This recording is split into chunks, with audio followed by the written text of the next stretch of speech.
Esther chapter 1. Now it came to pass in the days of Ahasuerus, this was the Ahasuerus who reigned over 127 provinces from India to Ethiopia.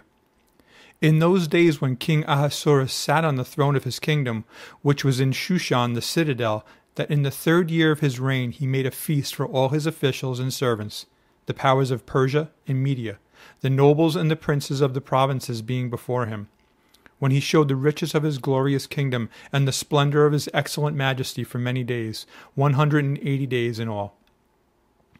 And when these days were completed, the king made a feast lasting 7 days for all the people who were present in Shushan the citadel, from great to small, in the court of the garden of the king's palace.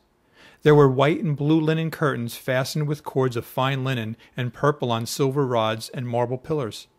And the couches were of gold and silver on a mosaic pavement of alabaster, turquoise, and white and black marble.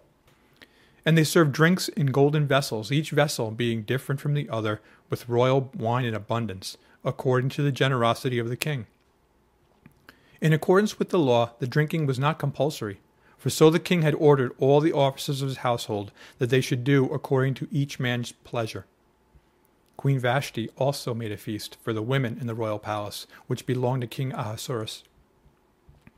On the 7th day, when the heart of the king was merry with wine, he commanded Mehuman, Biththa, Harbona, Bigtha, Abagtha, Zethar, and Carcas, 7 eunuchs who served in the presence of King Ahasuerus, to bring Queen Vashti before the king, wearing her royal crown, in order to show her beauty to the people and the officials, for she was beautiful to behold. But Queen Vashti refused to come at the king's command, brought by his eunuchs. Therefore the king was furious, and his anger burned within him. Then the king said to the wise men who understood the times, for this was the king's manner toward all who knew law and justice, those closest to him being Karshina, Shethar, Admatha, Tarshish, Meres, Marsena, and Memucan, the 7 princes of Persia and Media, who had access to the king's presence, and who ranked highest in the kingdom. What shall we do to Queen Vashti according to law, because she did not obey the command of King Ahasuerus brought to her by the eunuchs? And Memucan answered before the king and the princes, Queen Vashti has not only wronged the king, but also all the princes, and all the people who are in all the provinces of King Ahasuerus. For the queen's behavior will become known to all women, so that they will despise their husbands in their eyes, when they report, King Ahasuerus commanded Queen Vashti to be brought in before him, but she did not come.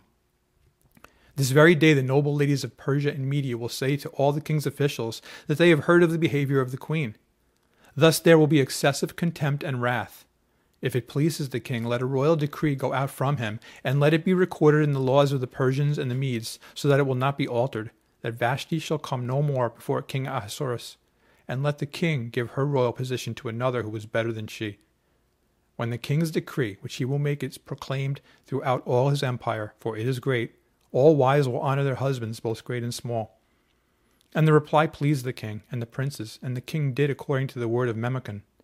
Then he sent letters to all the king's provinces, to each province in its own script, and to every people in their own language, that each man should be master in his own house, and speak in the language of his own people.